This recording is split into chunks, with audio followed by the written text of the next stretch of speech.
Cash register number 3 at the Fresh Market on Alleville Road had been my workplace for 17 years.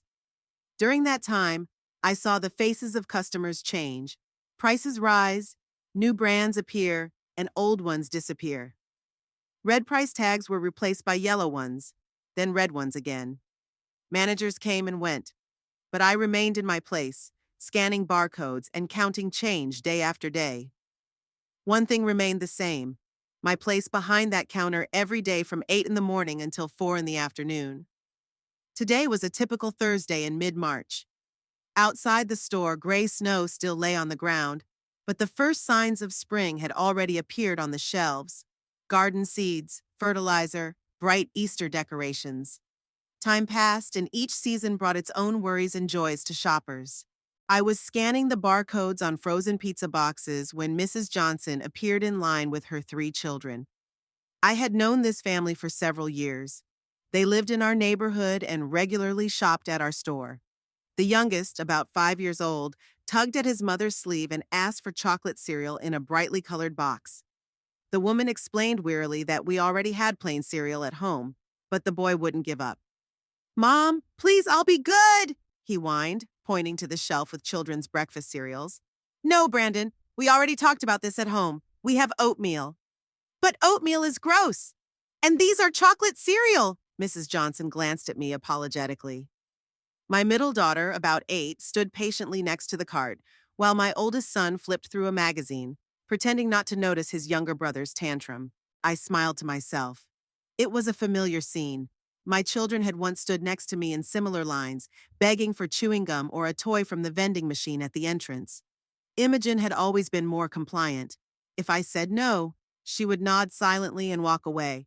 She might get upset, but she never threw a tantrum. Cordelius, on the other hand, would put on quite a show until he got what he wanted or I lost my patience. He was a stubborn child, but very affectionate. After every tantrum, he would come and apologize, hug me, and promise not to be naughty anymore. Imogen is now 38, works as an accountant at Miller and Partners, a construction company, and is raising her 7-year-old daughter Ruby after her divorce.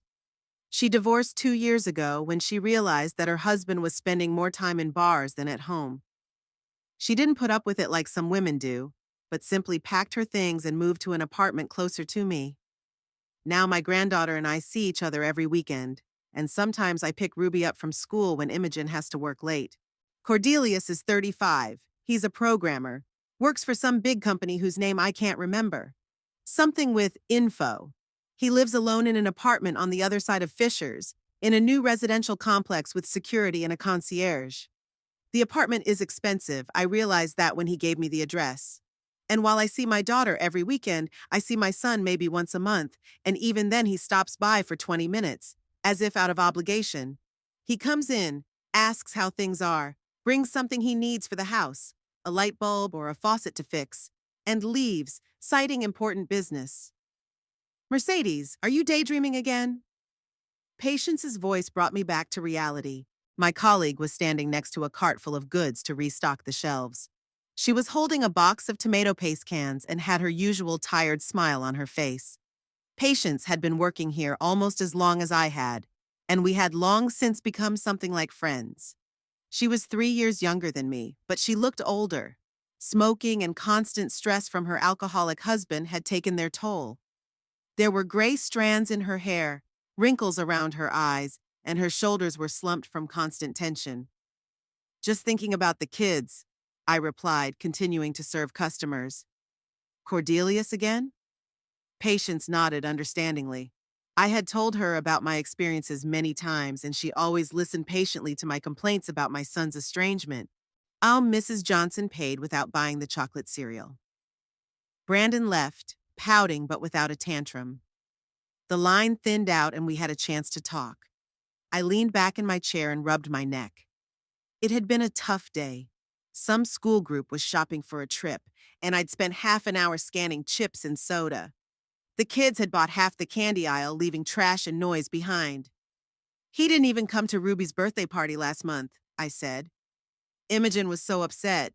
She says Uncle Cordy forgot about her, and Ruby asked all evening why her uncle didn't come.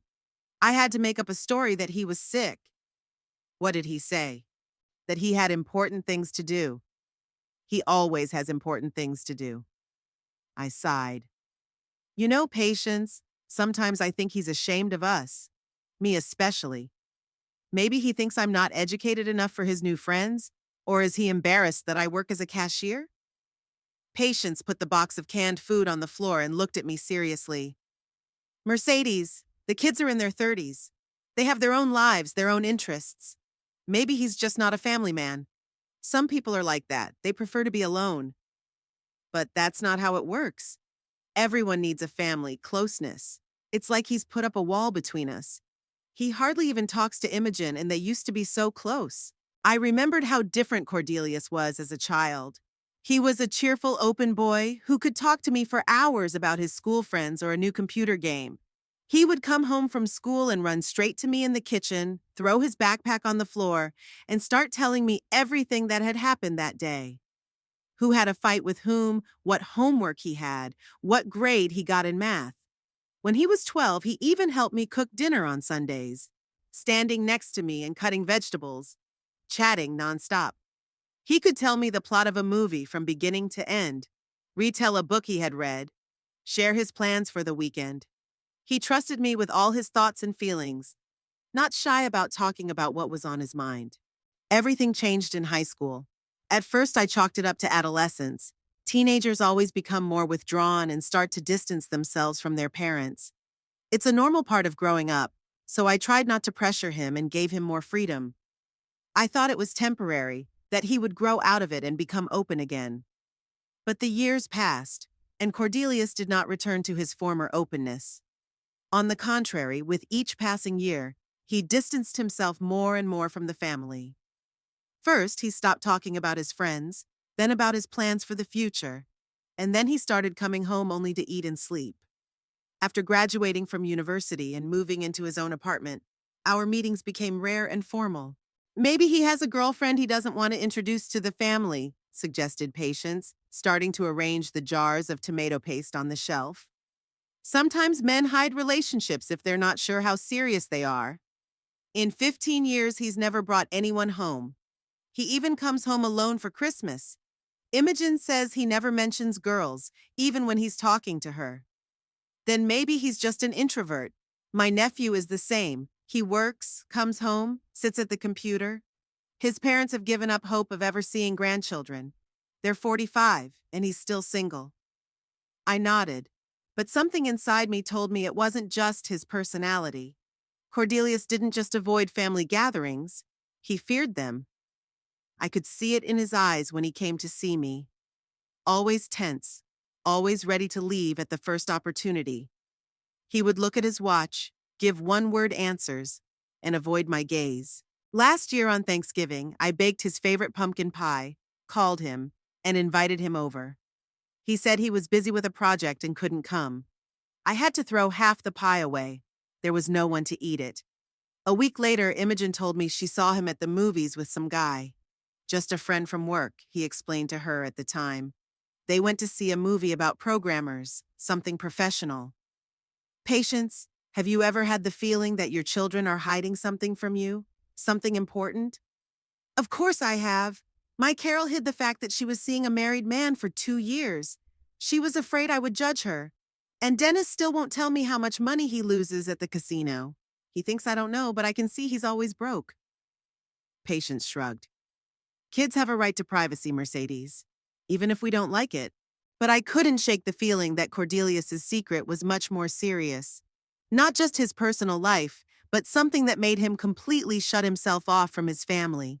Something he was so afraid of that he preferred loneliness to closeness with his loved ones. What kind of secret could an ordinary programmer be hiding? Was it trouble with the law or drugs? These thoughts frightened me. A new customer came in and interrupted our conversation. A young mother with 2 children began placing groceries on the conveyor belt. The baby in the stroller was crying, and the older child was demanding chocolate. It was the usual chaos of everyday parenthood, which I remembered from my own experience. When my children were little, going to the store was a real challenge. One would ask for something, then the other would start acting up. "I'm sorry, he's being difficult today," the woman apologized, rocking the stroller. He's teething. That's okay, I smiled. I have 2 children myself. I know how it is. Are they grown up now? Yes, 38 and 35. It must be nice when your children grow up and become independent. You don't have to worry about whether they've eaten or done their homework anymore. I pondered this question as I continued scanning the items. Is it nice? On the one hand, yes. You no longer have to worry about whether they've eaten, done their homework, or gotten into trouble. You don't have to wait for them to come home at 11 o'clock at night, wondering where they are and what they're doing. You don't have to save money for their education, clothes, and entertainment. But on the other hand, when children become too independent, parents risk being left out of their lives. You become unnecessary, superfluous. Your opinion no longer matters. Your advice is not needed. Your love seems intrusive.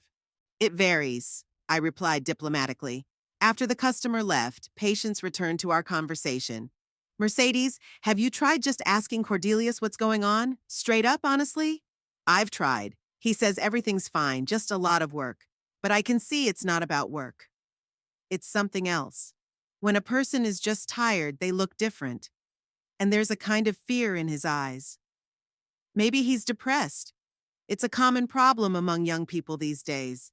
A lot of stress, competition at work, uncertainty in life. I don't know. When we talk on the phone, he sounds normal. Tired, but not depressed.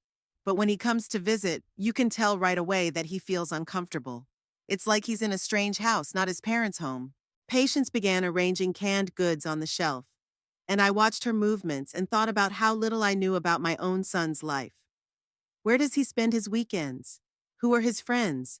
What are his dreams? What makes him happy and what upsets him? I used to know the answers to all these questions, but now Cordelius is almost a stranger to me. Maybe the problem isn't with him but with you? Patience asked unexpectedly. What do you mean? Well, maybe you're putting too much pressure on him? Are you asking too many questions, taking too much interest in his life? Some people don't like their lives being discussed. I thought about it. Was I really being intrusive? I thought back to our recent conversations. I usually asked him about work, his health, and sometimes if he was seeing anyone. Standard motherly questions that any normal son would take in stride. I didn't demand a report on every day, didn't control his spending, didn't give unsolicited advice. I don't think that's it. I'm no more interested in his life than any other mother. Probably less. I ask Imogen a lot more questions, but she doesn't avoid me. Then maybe it's his father? Remember how painful the divorce was for him? It was a sore subject. My ex-husband left us for another woman when the children were 14 and 11. He said he didn't love us anymore, that he'd found happiness with someone else. Imogen took it as an unfortunate but inevitable inconvenience. Half the kids in her class were from single-parent families, so divorce wasn't out of the ordinary. But Cordelius was depressed for several months, withdrawn, hardly speaking to me. He blamed me for not being able to keep his father, and he was angry at his father for abandoning the family. He was struggling with the idea of living without a male role model, without his father's attention. But that was 24 years ago, I objected. Can he really still be unable to get over it?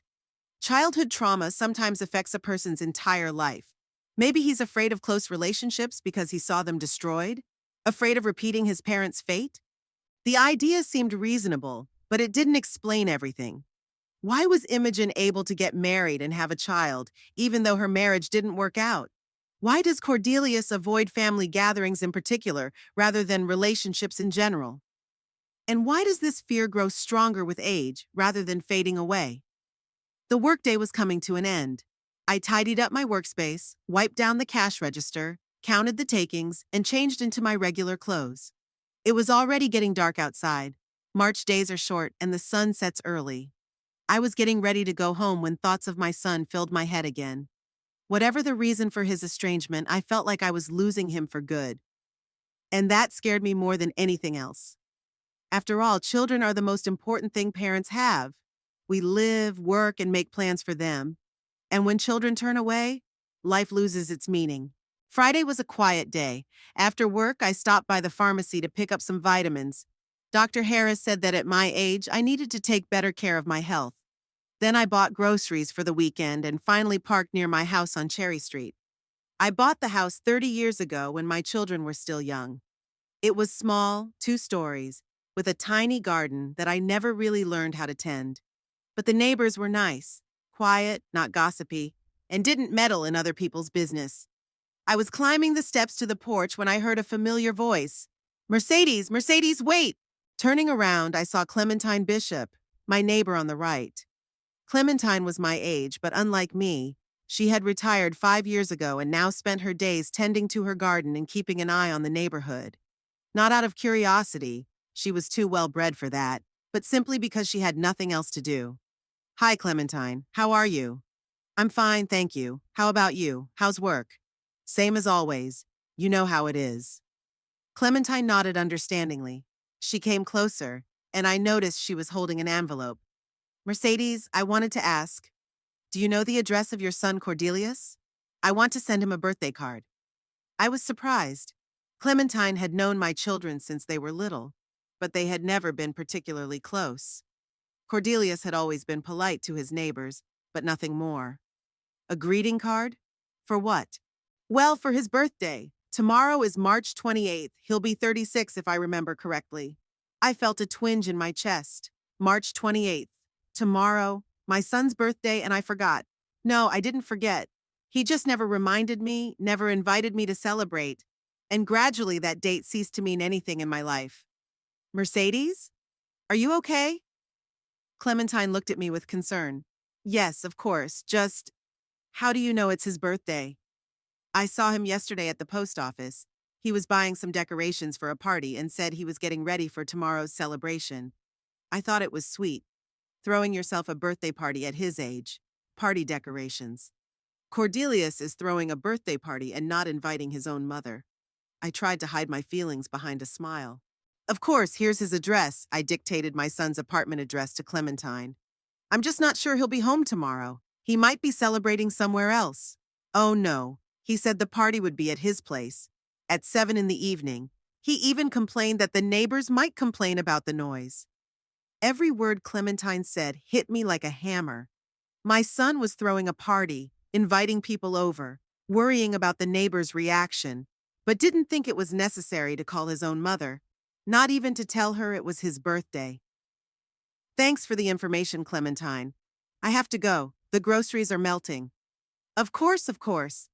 And give Cordelius my best wishes if you see him before I do. I nodded and hurried into the house. As soon as I closed the door, I leaned against it and closed my eyes. 36 years old. My youngest son is turning 36 tomorrow, and he doesn't want me to know. I went into the kitchen and began mechanically putting the groceries away.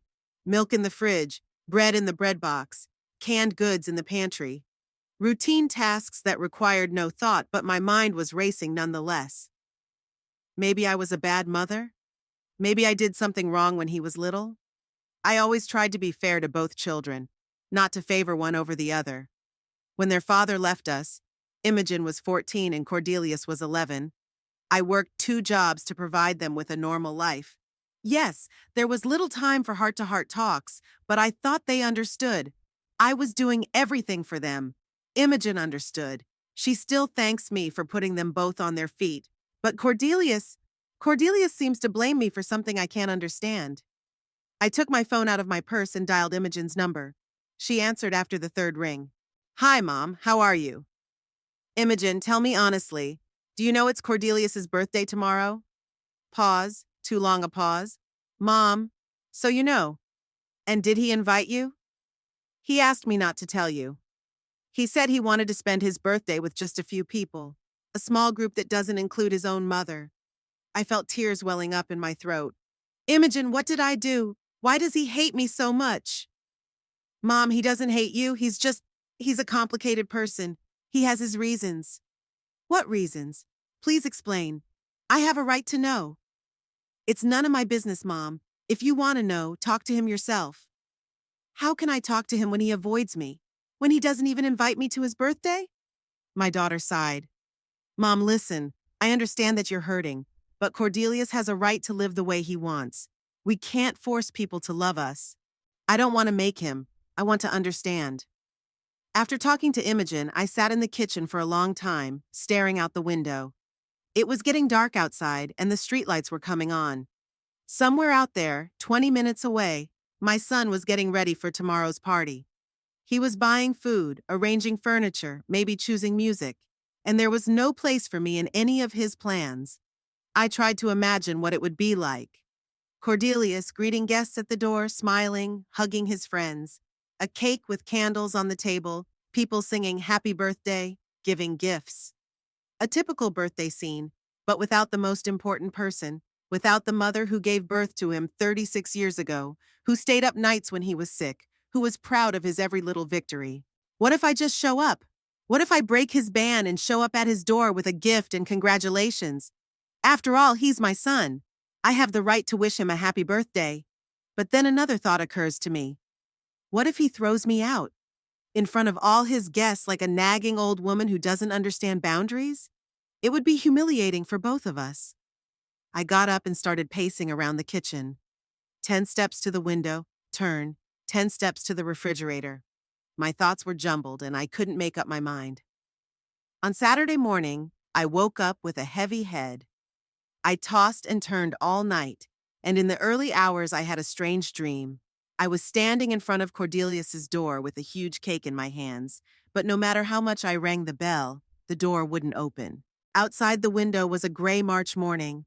I made some coffee and sat down at the kitchen table with a cup in my hands. It was my son's birthday. 36 years ago, at this same time, I was lying in the maternity ward, holding a tiny wrinkled baby in my arms and thinking about what he would grow up to be. I certainly didn't think that at 36 he would hide even his birthday from me. By 10 in the morning, I had made up my mind. Whatever Cordelius's reasons were for avoiding his family, today was his birthday, and I had the right to wish him a happy birthday. I wouldn't impose myself on him or demand an explanation. I would just show up, say hello, give him his present, and leave. First, I had to buy a present. I got dressed and drove to the Castleton Square shopping center. Cordelius had always been interested in technology, but I didn't know much about modern gadgets. At Best Buy, a sales assistant, a guy in his 20s with metal braces on his teeth, spent a long time explaining the difference between various models of headphones to me. "These are good for a programmer," he said, showing me some expensive noise-canceling headphones. A lot of IT guys buy them. The price was steep, $180, almost a quarter of my weekly salary. But it was my son's birthday, and I hadn't seen him in 2 months. I paid with my card and asked for a nice gift wrap. At home, I took a shower and started choosing what to wear. I usually wore a blue dress to family events, which I had bought 3 years ago for my niece's wedding. But this wasn't exactly a family event, more like an invasion of foreign territory. In the end, I chose simple black pants and a light gray blouse. It looked dignified, but not too formal. At 2:30, the phone rang. It was Imogen. "Mom, I've been thinking about our conversation yesterday. You're not going to do anything stupid, are you?" "What do you mean?" "You're not going to go to Cordelius's birthday party, are you?" I paused. My daughter knew me too well. "Mom, please don't do this. You'll only ruin everything." "Ruined what? A relationship that doesn't even exist?" "You do have a relationship, just not the one you want. But if you show up at his party uninvited, it could make things even worse. Imogen, he's my son. I gave birth to him, raised him, educated him. Don't I have the right to wish him a happy birthday?" "You do, but not like this. Call him, send him a card, but don't barge into his personal life." "I'm not barging in, I just want to see him on his birthday." Imogen sighed. "Mom, Cordelius has his reasons for keeping his family at a distance. I can't tell you what they are. That's not my place. But trust me, if he's not ready to see you, your visit could hurt both of you." "What kind of hurt? What are these terrible reasons? Is he a criminal? A drug addict? What could be so awful?" "Nothing awful, just personal, very personal." After talking to my daughter, I sat down in an armchair and stared at the wrapped gift for a long time. Imogen was a smart girl. She rarely gave bad advice. But something inside me rebelled against the idea of simply accepting my son's estrangement. I remembered how Cordelius used to bring me his drawings when he was a child. He wasn't particularly talented, but he drew with such enthusiasm, with such faith that I would be delighted with his creations, and I was delighted. I hung his scribbles on the refrigerator next to Imogen's drawings, praised him, asked him what he had drawn. Where was the boy who had needed my approval so much? At 4 o'clock, I called Patience at work. She worked Saturdays in the flower department of the same shopping center. Patience, it's Mercedes. Can you talk? Sure. What's wrong? You sound upset. I told her about Cordelius's birthday, about my conversation with Imogen, about my doubts. What do you think you're going to do? She asked after a pause. I want to go to him, but everyone says it's a bad idea. What does your heart say? My heart says I should be with my son on his birthday. If I don't try now, it'll be even harder later. Then go, Patience said simply. Worst case, he won't let you in. So what? At least you'll know you tried. What if I ruin everything? Mercedes, what is there to ruin? You see your son once a month for 20 minutes. It can't get any worse. Patience's words hit home because they were true. It really couldn't get any worse. But it could get better. At 6 o'clock in the evening, I got into my car. My hands were shaking as I held the keys. I didn't know what I would say to Cordelius, how I would explain my visit. I would just see his reaction and act according to the circumstances. My son's apartment was in a new residential complex on the north side of Fishers. I had only been there a couple of times, when he moved in 2 years ago and when I brought him medicine when he had the flu. Both times he greeted me in the hallway and didn't invite me in.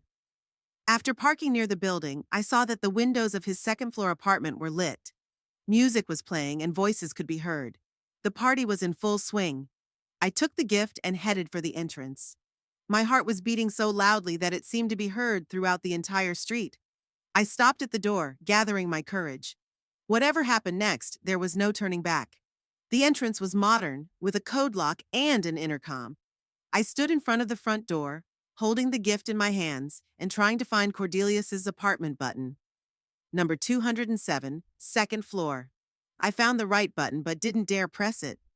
What if he didn't open the door when he recognized my voice? At that moment, a young couple came out of the building. A girl in a bright dress and a guy in jeans, both holding bottles of wine. They looked like they were going to a party. Excuse me, I said to them. Are you by any chance going to see Cordelius Paxton? Yes, that's right, the girl smiled. Are you here for the birthday party too? Yes, I lied, hoping my voice sounded confident. Great. We're half an hour late. I hope Cordy isn't upset. Come with us. The guy held his card up to the reader. The door clicked, and we entered the building. In the elevator, the girl chatted about how long it took her to choose the wine, while I silently clutched the gift and prayed that everything would go well. On the second floor, music and laughter could be heard coming from apartment 207. It wasn't too loud, but loud enough to tell that the party was in full swing. The guy rang the doorbell, and a few seconds later the door opened. Standing in front of me was a tall man in his 30s with a small beard, wearing a plaid shirt. I didn't know him. Hi, Josh, Melanie. He hugged the young couple. Come on in, we were just about to cut the cake. The man's gaze fell on me, and a slight look of confusion appeared on his face. And this is, Melanie began, but I interrupted her. I'm Cordelius's mother, Mercedes Paxton. The man was clearly confused. He glanced quickly into the apartment, then looked back at me. Oh, please come in, he said finally, stepping aside. I entered the apartment, and the first thing that struck me was how different it was from what I had expected. The apartment was cozy and tastefully furnished. Light-colored walls, modern furniture, lots of books on the shelves. There were photographs hanging on the walls, landscapes, cityscapes, a few portraits. Nothing personal, no family photos, but the overall atmosphere was warm and welcoming. About 15 people had gathered in the living room. Most of them were around Cordelius's age, dressed casually in jeans, sweaters, and comfortable shoes. I didn't recognize any of them. The conversation was quiet. Some people were leafing through vinyl records near the record player.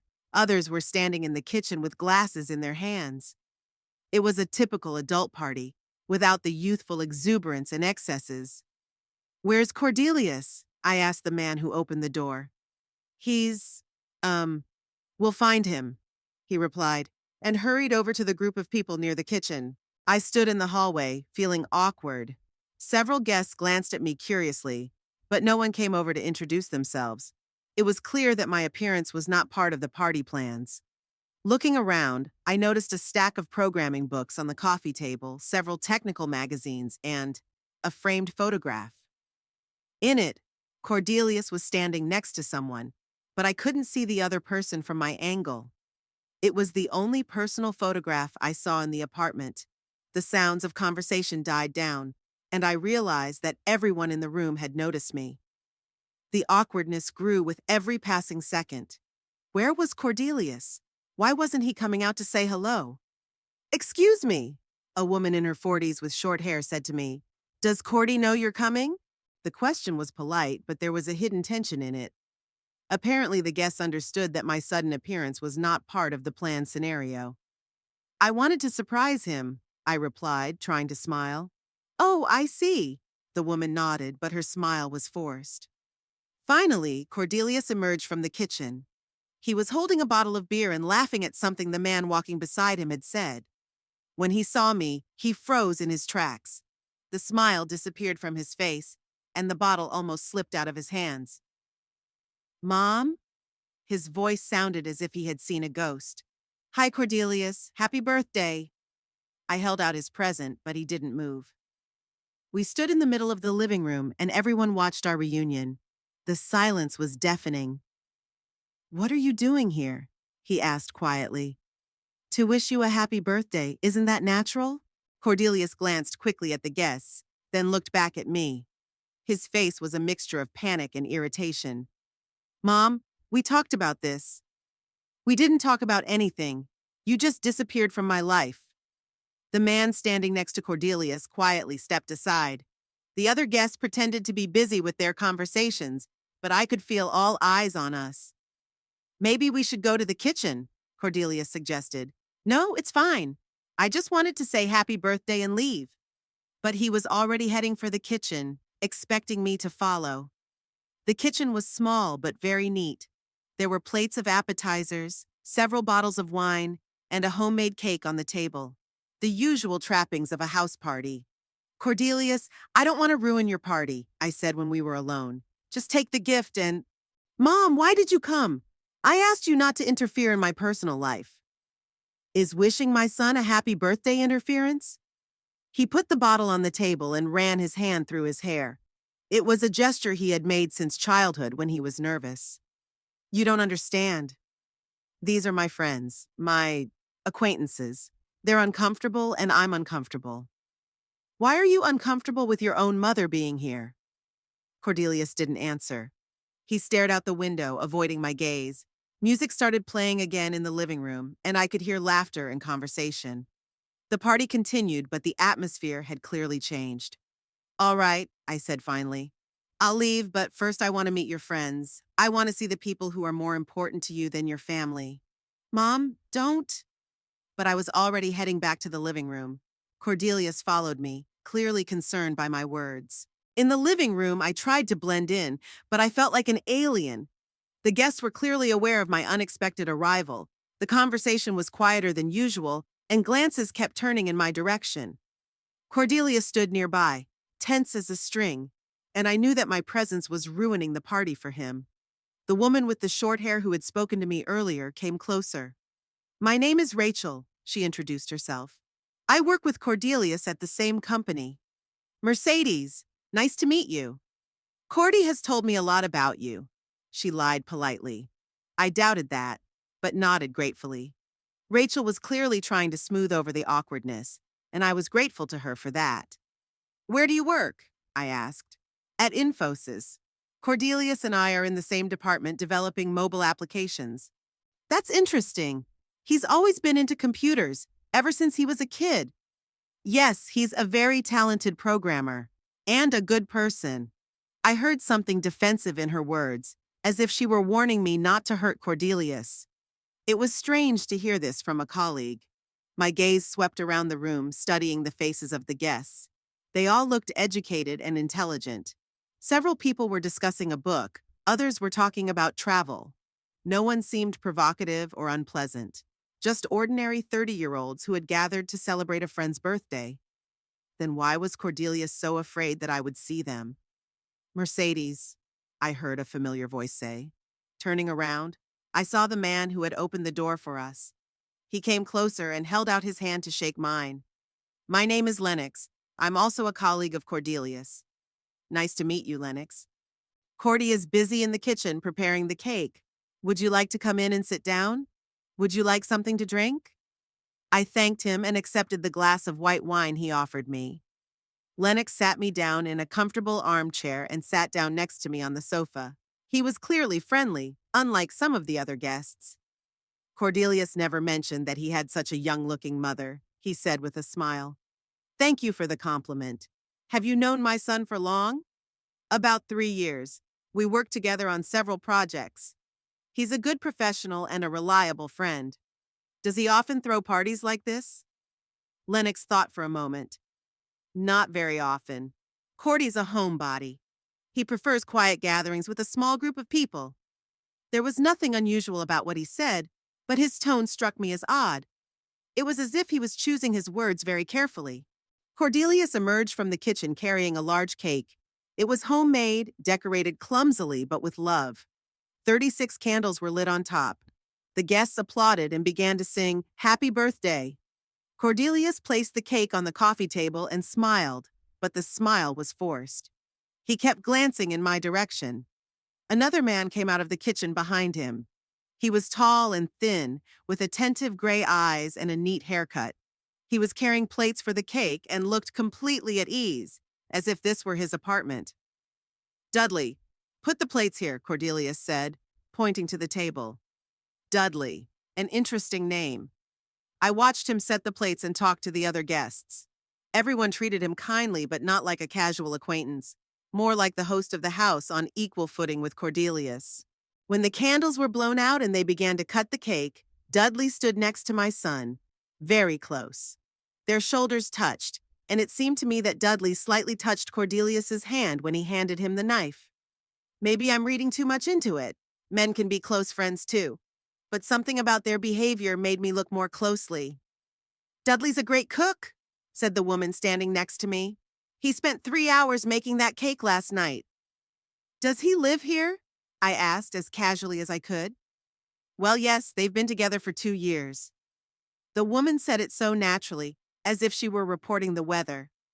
Then she seemed to realize she had said too much because she quickly added, I mean, they're neighbors. Dudley lives upstairs.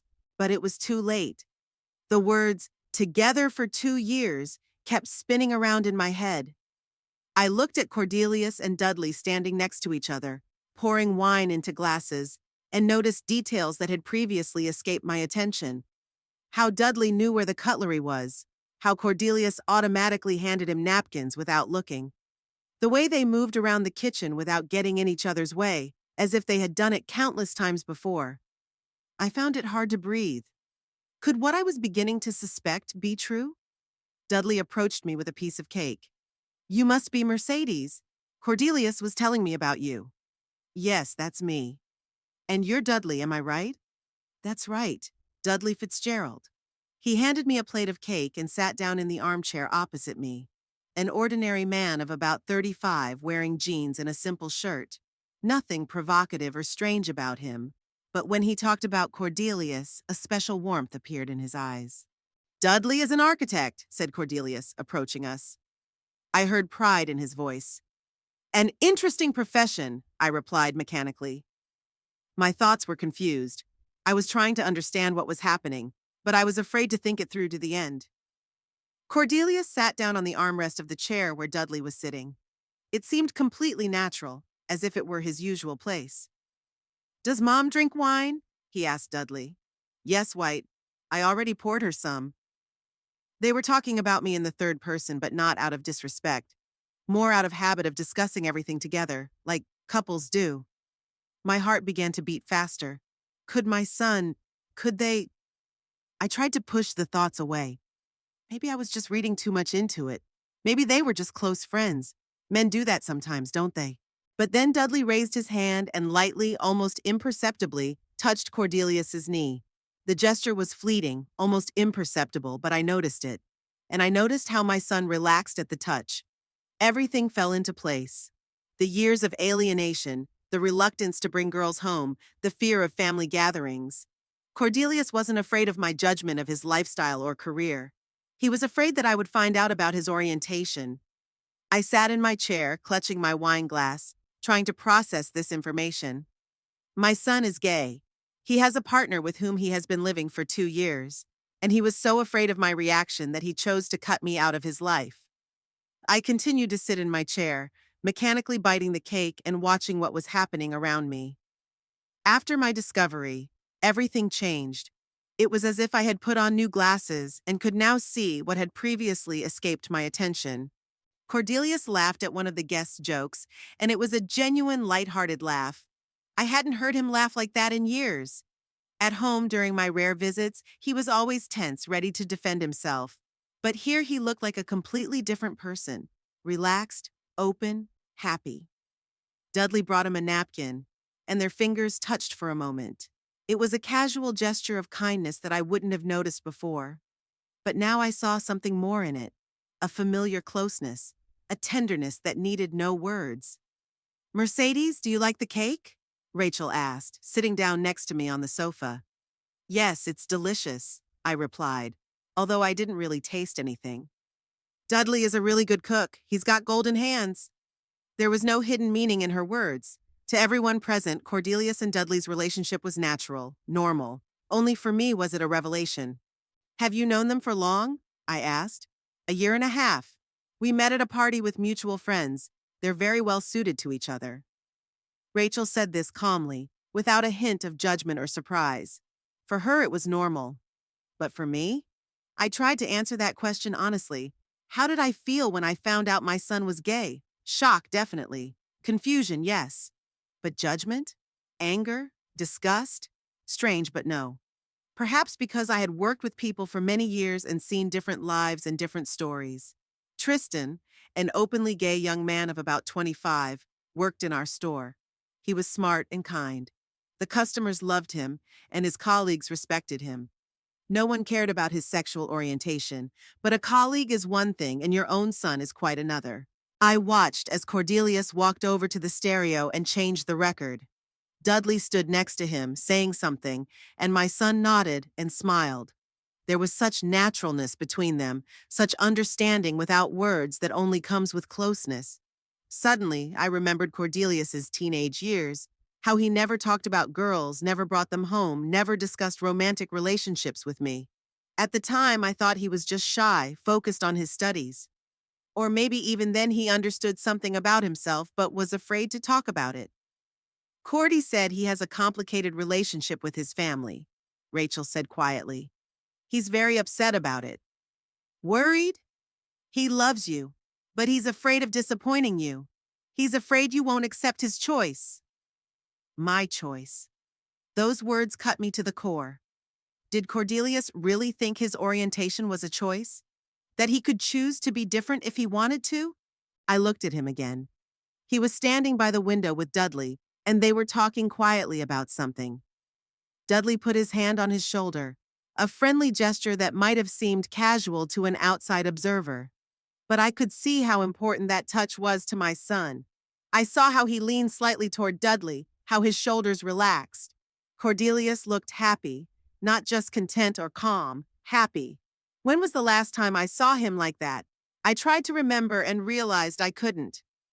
In all the years since we'd seen each other, he'd been tense, distant, ready to leave at any moment. But here among his friends next to Dudley, he was himself. "Do they live together?" I asked Rachel quietly. "Yes. At first, Dudley rented the apartment above, but gradually they started spending more and more time together. About a year ago, he finally moved in with Cordelius. A year ago. That's when our already rare meetings became even less frequent. Cordelius stopped coming to family dinners and began turning down invitations to go to the movies together. I thought he was just getting busier at work. But in fact, he had started a serious relationship with the person he loved. And he couldn't tell me about it. The pain hit me suddenly and hard. Not because my son was gay, but because he didn't trust me. He thought I wouldn't be able to understand him, accept him, love him for who he was. What kind of mother was I if my child preferred complete alienation to the risk of being rejected? Mercedes, are you okay? Rachel looked at me with concern. Yes, just thinking a lot. The guests gradually dispersed around the apartment. Some went out onto the balcony to smoke. Others looked at the books on the shelves. Dudley brought coffee from the kitchen and began pouring it into cups. It was a familiar, caring gesture. He clearly felt at home here. Cordelius approached him and whispered something. Dudley nodded and came over to me. Mercedes, would you like some coffee? Or maybe some more wine? Coffee, please. He handed me a cup and sat down on the edge of the sofa. Cordelius is very nervous about your visit, he said bluntly. He wasn't expecting to see you. I understand. I'm sorry I disrupted your plans. It's not about the plans. It's just, he's been preparing for a long time to tell you about us, but he couldn't bring himself to do it. About us. He said it simply, without explanation, taking it for granted that I understood. Did you want him to tell you? Dudley paused, considering his answer. I wanted him to be honest with himself and with his family, but I understand his fears. Not all parents are ready to accept such news. What about your parents? They know. It wasn't easy, it took time, but now they accept me for who I am. They even love Cordelius. His parents know and accept him, but my son is afraid to trust me. What did I do wrong? What signals did I send that made him decide it was better to live alone than risk being rejected? I looked at Cordelius, who was standing by the bookcase, leafing through a photo album. Even now, when I was in his house, he kept his distance from me. He was afraid to come too close, afraid I would ask uncomfortable questions. And I really didn't know what to say. All the words seemed inappropriate. Cordelius glanced in my direction several times while I was talking to Dudley. I could see how nervous he was, constantly adjusting his shirt and shifting from one foot to the other. Finally, he couldn't take it anymore and came over to us. Dudley, why don't you show your mom the balcony? There's a beautiful view of the park from there. There was barely concealed anxiety in his voice. Dudley looked at him intently, clearly realizing that something was wrong. Sure, he replied softly. Mercedes, would you like to see it? But I wasn't going to give in to my son's attempts to distract me from what was going on. He had kept me at a distance for too many years, and now that I finally understood why, I didn't want to pretend that nothing had happened. Thank you, maybe later. Right now, I'd like to talk to Cordelius. His face paled. He glanced quickly at the guests, then at Dudley as if seeking support. Mom, maybe not now? I have guests. It's a holiday. That's why now. I want to understand why you didn't invite me to your birthday party. Several people standing nearby turned toward us. Cordelius noticed and grimaced. Okay, let's go to the kitchen, he said quietly. We headed there, and Dudley stayed in the living room, but I could feel his worried gaze on my back. In the kitchen, Cordelius closed the door and leaned against it. Mom, why did you come? We agreed. We didn't agree to anything. You just disappeared from my life and thought I wouldn't notice. I didn't disappear. I call, I visit. Once a month for 20 minutes, and you never tell me anything about your life. Cordelius turned away toward the window. Outside, the March night was dark, with only a few streetlights illuminating the empty parking lot. I have my own life, Mom. I'm a grown man. A grown man who's afraid to introduce his mother to his friends. I'm not afraid. It's just, we're different people. We have different interests. I looked at him, a tall, thin man of 36, standing with his back to me, stubbornly avoiding my gaze. My son, whom I had given birth to, nursed, raised, but who preferred to lie to me rather than let me into his real life. Cordelius, I met Dudley. He froze. His shoulders tensed, his hands clenched into fists. So? He's a nice guy, well-mannered, smart. You can tell he loves you. Cordelius slowly turned to me. His face was a mixture of fear and despair. Mom, you've been together for 2 years? He nodded, unable to speak. And all this time you thought it was better to cut me out of your life than tell me the truth? You don't understand, he finally said, his voice trembling. You wouldn't understand. You're too traditional, religious. Religious? I laughed in surprise. Cordelius, I go to church maybe 3 times a year, at Christmas, Easter, and sometimes on Thanksgiving. But you always talked about the importance of family, about how the most important thing for a man is to get married and have children. I said, when? He fell silent, clearly realizing he had reached a dead end. Cordelius, you invented a mother who doesn't exist. You decided that I would judge you, and you built your whole life around that fear. And you don't judge me? The question sounded like a cry from the heart. I looked at my son, a frightened, lost man who had spent years waiting to be rejected by the person closest to him. Cordelius, you are my son. I love you just the way you are. I always have and always will. He stood silently, and I could see tears welling up in his eyes. But I don't understand why you were so afraid to trust me. What did I do wrong? What signals did I send? Nothing, he whispered. You didn't do anything wrong. It's me. I was just afraid of losing you completely. And that's why you decided to lose me little by little? He sat down on a chair at the kitchen table and covered his face with his hands. I didn't know how to say it. It got harder every year. When Dudley and I first met, I thought I'd tell you later when I knew if it was serious or not. Then we moved in together, and I thought I'd tell you when we were sure about our relationship. And then it was too late. Too much time had passed. It's never too late to be honest with those who love you.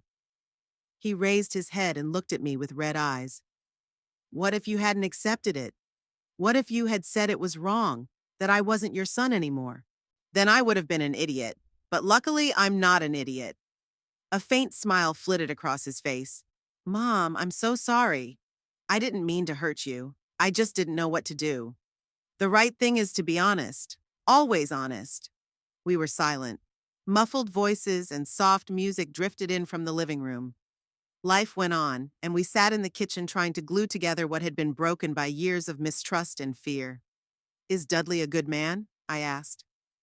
The best, Cordelius replied without hesitation. He's smart, kind, reliable. He makes me better. Then I want to get to know him. Really get to know him, not as a casual acquaintance at a party, but as part of your life. Cordelius nodded, and I saw the tension in his face gradually ease.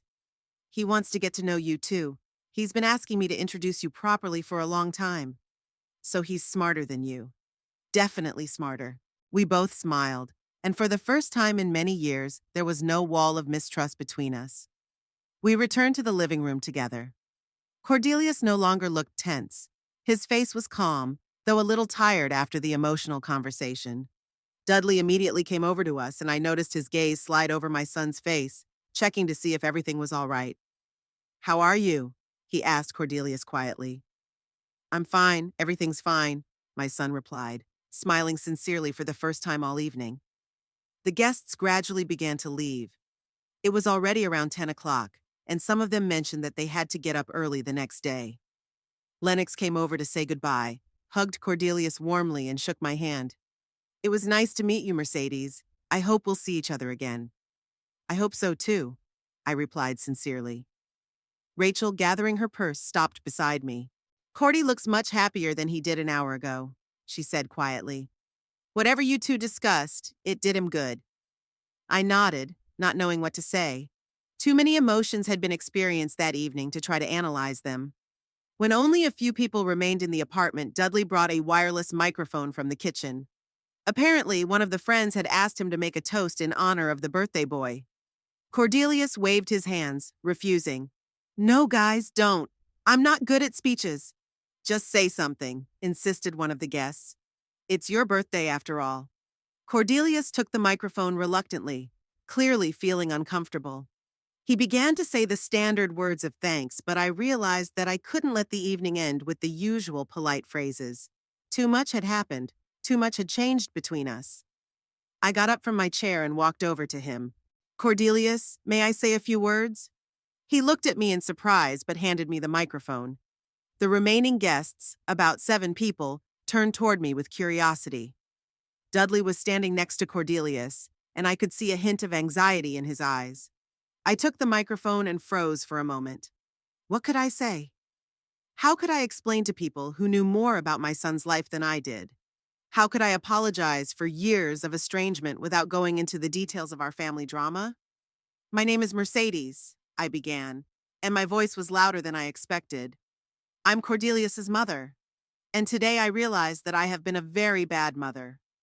Cordelius flinched as if he wanted to take the microphone from me, but I continued. Not because I didn't feed him well or buy him toys, but because my son was afraid to tell me about the most important thing in his life. He was afraid to share his happiness, his love, his plans for the future. The room grew very quiet. Even the music playing in the background seemed to sound quieter. I didn't know about his relationship with Dudley. I didn't know they'd been living together for 2 years. I didn't know my son had finally found someone who made him truly happy, and it's my fault. Dudley put his hand on Cordelius's shoulder, openly, without hiding, as he had done all evening. My son didn't pull away, and I realized that his mother's presence no longer made him hide his feelings. When children are young, I continued, we dream about what they will grow up to be, what they would become, how they would live. But we rarely dream that they will simply be happy, that they will find love, understanding, support. But that's what matters most. Rachel, who had already put on her jacket to leave, stopped at the door and listened. Today I saw my son as I haven't seen him in years, relaxed, cheerful, surrounded by people who appreciate him. I saw how caring Dudley is towards him, how natural they are together. And I realized that I have no right to demand that my son live up to my expectations. My job is to love him for who he is. My voice began to tremble, but I forced myself to continue. Cordelius, I'm sorry for creating an atmosphere in which you were afraid to be honest. I'm sorry you thought that a mother's love depends on who you choose as a partner. That's not true. It never has been. I looked at Dudley, who was standing next to my son. A tall, calm man with kind eyes who bakes cakes, takes care of the house, and by all appearances loves Cordelius very much. Dudley, I don't know you well enough yet, but I can see how you feel about my son. Thank you for making him happy. I hope we can get to know each other properly and that I can be more than just a mother-in-law to you, that I can be family. Dudley nodded, and I saw that his eyes were wet too. And to all of you, I looked around at the remaining guests. Thank you for being my son's friends, for accepting him for who he is, for creating an atmosphere for him where he doesn't have to pretend. I held the microphone back out to Cordelius, but he didn't take it. Instead, he came over to me and hugged me. It was the tightest hug he'd given me in years. I felt my heart squeeze with tenderness and relief at the same time. Mom, he whispered in my ear. Thank you. When we let go, Dudley came over to us. He didn't say a word, just held out his hand to me. I shook it, and there was more understanding in that handshake than in any words. The remaining guests began to disperse, each finding a reason to come up to me, say something nice, express their hope for future meetings. Rachel hugged me goodbye. Cordy is lucky to have a mother like you, she said. It's a shame he didn't realize that sooner. When everyone had left, the 3 of us remained. Cordelius cleared the table, Dudley stacked the chairs, and I helped wipe down the table. It was just ordinary housework, but for the first time, I felt like I was part of my son's life. Mom, Cordelius said when we were done cleaning up, would you like to stay for tea, or is it too late? It was midnight, but I didn't want to leave. We had been strangers for too long to pass up the opportunity to be a family. I'll stay, I replied, if Dudley doesn't mind. Of course he doesn't, he smiled. I was just about to tell you about our plans for the summer. We're going on vacation to Colorado. Our plans. How natural it sounded. And how good it felt to hear that my son had a future, plans he was willing to share. We sat down on the sofa, me in the armchair opposite, Cordelius and Dudley next to each other, not hiding their closeness. Dudley made some herbal tea, brought some cookies, and we started talking. About work, about plans, about life. A normal family conversation, the kind we hadn't had in years. When I was ready to leave, it was almost 2 a.m. Cordelius walked me to my car. Mom, come over for dinner on Sunday, he said. Dudley's making amazing lasagna. I'll be sure to come, I promised. As I drove home through the empty night streets of Fishers, I felt a strange mixture of tiredness and lightness. The day had started with the usual work at the store and ended with me finding my son again. I learned about his real life, met the man he loves, and realized that a mother's love is stronger than any prejudice or fear. Tomorrow, I'll tell Patience what happened. I'll call Imogen and tell her that now I understand why she couldn't tell me the truth about her brother. And the day after tomorrow, I'll go to Cordelius and Dudley's for dinner and learn to be not just a mother, but a family in the sense that they mean it. My son's 36th birthday is over, and for the first time in many years, I was part of the celebration.